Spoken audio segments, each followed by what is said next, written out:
কবি তিলক ভট্টাচার্যের লেখা কবিতা সবার পূজা দুর্গা পূজা। ছেঁড়া গেঞ্জিটাকে সেলাই করে তার ওপরে ঢলঢলে ফতুয়া পরে সবাইকে নিয়ে ঠাকুর দেখতে যাওয়া লোকটাকে বাবা বলে। এক কৌটো গোবিন্দভোগ চাল আর সামান্য ঘি বাঁচিয়ে রেখে পুজোর মধ্যে একদিন পোলাও রান্না করা মহিলাকে মা বলে। বন্ধুর জন্মদিনে পাওয়া চকলেটটাকে সালোয়ার কামিজের তলায় লুকিয়ে ভাইয়ের জন্য বেঁধে আনা মেয়েটাকে দিদি বলে। কাঠি আইসক্রিমটা অর্ধেক গলিয়ে ফেলে হাতে নিয়ে দিদির জন্য মাঠ পেরিয়ে ছুটতে থাকা ছেলেটাকে ভাই বলে।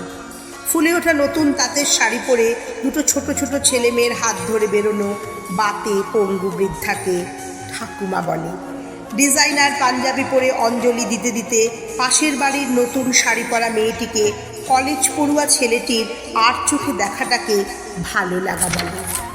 টরেন্টো দুবাই থেকে ফিরে সবাই মিলে একজোট হয়ে অষ্টমীর রাতে স্কচের আসরে পাড়ার ইলেকট্রিশিয়ান বন্ধু হাবুকে নিমন্ত্রণ করাটাকে ছোটবেলার বন্ধুত্ব বলে।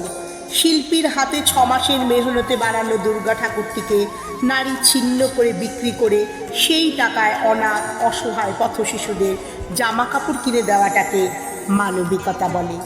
সপ্তমীর সকালে বউ ছেলে মেয়ে নিয়ে টানা গাড়িতে করে গ্রামের বাড়িতে হাজির হয়ে কাকা জ্যাঠাদের পা ছুঁয়ে প্রণাম করে তাদের আশীর্বাদ নেওয়া মানুষগুলোকে পরিবার বলে। বিশ্বের সব থেকে মনোরম আরামদায়ক জায়গা ছেড়ে বিবাহিত মহিলারা একদিন যে বাড়িটিকে স্বর্গ বলে মনে করে সেই বাড়িটিকে বাপের বাড়ি বলে।